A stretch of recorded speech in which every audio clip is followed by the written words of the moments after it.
Greetings, YouTube. In my caf at work, there's a television that's on 24/7. It never goes off. And the channel they have it tuned to shows a lot of the same show every night.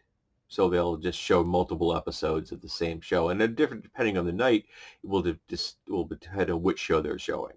Um, and one of the things that I found fascinating about these is even though I'm not watching them, 'cause as soon as I get into the caf, I'm either putting on earmuffs that has a radio in them when or I have, earbuds, earbuds in my ears listening to my phone, usually channeling WNHN out of Concord, which is a great blues jazz channel. Um, and I'm trying not to listen to it, but I can't not listen to it when you're walking in and when you're walking out. Sometimes they're very loud. So I can sometimes have that filtering through my earbuds, not so much when I have the headphones on.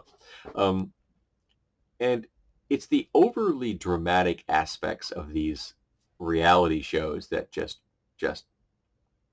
are irritating, but also they crack me up. Because you got things like overly dramatic backyard pool redesigns and overly dramatic tree houses and overly dramatic fish tank constructions inside people's houses. That one's so niche. It just I was like, really? There's a television show about designing fish tanks? I was just stunned by that. And of course, you got like the overly dramatic pawn shops and overly now some like the overly dramatic survival stuff. I kind of get the survival stuff's actually got a certain dynamism to them because people are in the outdoors. Because even though it's heavily scripted and these people are probably not in a serious danger, they are still in some forms of danger because things can happen. They can go sideways in ways that nobody planned for. So yeah, little bit of drama when it comes to those shows. I kind of understand it. Uh, but yeah, overly dramatic things like that drive me absolutely batty. But the worst, the most egregious one of all, I think, are the overly dramatic fishing. Now, fishermen have always lied. They have always overemphasized their skills and their catches and the one that got away. It is it is just what they have always done.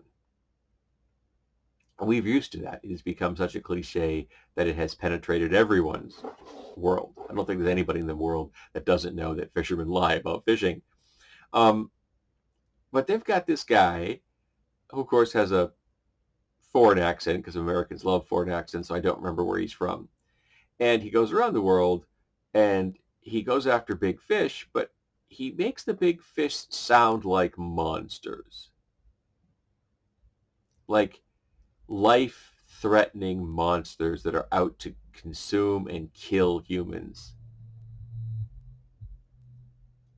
And they're just fish. Now, I'm not saying fish can't be dangerous, but the types of things he's going after traditionally aren't that dangerous because he's not fishing he's fishing with a rod in lakes and rivers for the most part.